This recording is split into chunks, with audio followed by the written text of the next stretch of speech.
Հասկանալի է, Տիկին Մելիքյան, նույն հարցը ձեզ։ Այս հարցը բոլոր երեկվան։ Ըստ էության երկրորդն պարոն Տեր-Պետրոսյանի ասածը նախ իրավունքի ուժով անազատության մեջ կոնֆլիկտով պայմանավորված անազատության մեջ պահվող անձանց պետք է անհապաղ վերադարձնել։ Պետք է նշեմ, ու սա երևի կարևոր է արձանագրել, որ միջազգային իրավունքը իրականում թույլ է տալիս կոնֆլիկտի համատեքստում անազատության մեջ գտնվող անձանց դատել։ Այսինքն դատը ինքնին by default միշտ չէ, որ ապօրինի է, պատերազմական անգամ պարտավորություն է ոչ թե հայցողություն, եթե պատերազմական հանցագործություններ են կատարել, մարտության դեմ ուղղված հանցագործություն, ցեղասպանություն եւ այլն։ Ու Ադրբեջանը շատ լավ խաղացնում է այդ միջազգային իրավունքի դրույթները, զարմանալի չէ, որ հենց այն մեղադրանքներն առաջ տանում, որոնք որ համարվում են այդպիսի մեղադրանքներ, որոնց համար պարտավոր է քայլեր ձեռնարկել։ Այսինքն մենք տեսանք եւ ցեղասպանության համար արդեն դատապարտված քաղաքացիական անձինք ունեն, եւ լրջագույն այլ պատերազմական հանցագործությունների համար, եւ դա հենց թույլ է տալիս Ադրբեջանին օգտագործելով միջազգային իրավունքը ըստ հարմարության, պնդել, որ գերի չեն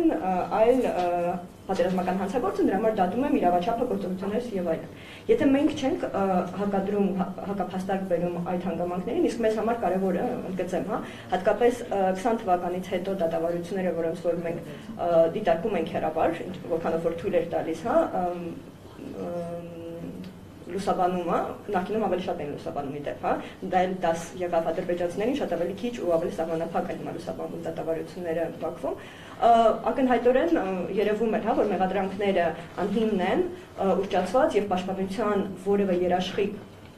մեղադրյալի ամբաստանյալի աթոռին հայտնված հայի չի տրամադրվում, ոչ վկա կանչել, ոչ ինչ-որ այլ ապացույց ներկայացնել եւ այլն, եւ շատ արագ մի քանի նիստով արձանագրում են ցեղասպանության փաստը, ինչպես նշեց, պարոն Կիրակոսյանը, պատմության համար արձանագրվումը, ցեղասպանության տեղ ունեցել, հայ մեղավորը դատվեց եւ այլն։ Նույնը կատարվում է հիմա ըստեյության, այսինքն ինչու ենք մենք նաեւ անընդհատ ասում, որ այս դատավարությունը կամ դատաստանը կամ շոուն, իրականում միտված է ամրագրել այն ճշմարտությունը, որ Ադրբեջանը ուզում աշխարհին մատուցի, ասելով, որ այս անձինք ահաբեկիչ չեն, պատերազմական հանցագործ եւ այլն, եւ որևէ դեպքում չպետք է ազատությունից ազատ արձակվեն։ Խոսելով եզրույթների մասին, իրականում ինձ համար ավելի մտահոգիչ էր ոչ թե անազատության մեջ պահվող անձանց եզրույթի օգտագործումը, որը իրականում ավելի չեզոք եզրույթը ներառելով եւ քաղաքացիական անձանց եւ զինծառայողների գերի է, որտեղ գերի բառը մենակ ըստ էության զինծառայողներին է վերաբերում։ Ինձ համար ավելի մտահոգիչ է հայցցեգրել բառի շատ չեզոք, ոչինչ չասող բառի օգտագործումը, որից որ դու չես հասկանում պահանջ ունես պետությունը այդ անձանց վերադարձնելու վերաբերյալ թե ոչ։ Ու եթե Հայաստանը չունի, ով պետք է ունենա, ոչ մեկին հետաքրքիր չէ։ Ավելին կուզենամ նաև նշել հենց այդ միջազգային իրավունքի լիովին համաձայն եմ պարոն Կիրակոսյանի հետ, որ միջազգային ատյանների օգտագործումը առաջին հերթին շահավետ էր Հայաստանի համար, որովհետև հիմա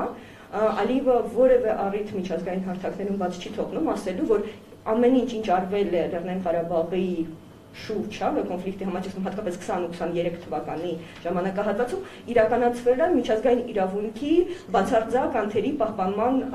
հիմքով։ Ու մենք չենք հակաճառում, այսինքն ես չեմ լսել որևէ հակափաստարկ հայկական կողմից, որը որ ավելի շատ խաղաղության մասին է խոսում, որ այո, այդպես է, թե հակառակը, մենք դրա համար ենք այդ փաստահավաքներ անում, որովհետև եթե թղթին չենք անցնում, չենք արձանագրում խախտումները, վաղը մյուսօր կլինի այլ ճշմարտություն, որը արձանագրվել է այլ երկրի մայրաքաղաքում, դատարանում եւ այլն։ Ու այստեղ շատ կարեւոր է, որ իրականում էլի խաղաղության պայմանագրին անդրադառնալով, եթե մենք խոսում ենք հարատև խաղաղության մասին, իսկ այս կոնֆլիկտը ես պնդում եմ տարածքային չէր, այսինքն շատ բարձրացնել պետք չի, ինչ Ադրբեջանը նույնպես փորձում է անել, որ ընդհանրապես տարածքային վեճերու Հայաստանը որպես ագրեսոր օկուպանտ եւ այլն հարցեր էր լուծում, հիմա ընդունել է մեղքը սխալը եւ այլն հետաքաշել այդ որևէ պարտքի պահանջ չունենք, ըստ էության, քանի որ կոնֆլիկտի հիմքում դրված էին հենց խտրականության դրսևորումները, Մայքի միջազգային դատարանում այս դատավարությունը լավագույն հարթակն էր, ու մենք իրականում շատ շնորհակալ ենք ու շատ ողջունում ենք, երբ որ Հայաստանի կառավարությունը դիմեց օգտագործեց այդ մեխանիզմը, կանխարգելելու ապագայում նման վարքագիծ։ Այսինքն մենք կներեք, որ չենք հավատում, որ եթե խաղաղության պայմանագրում որևէ կետում նշված է, որ պետությունները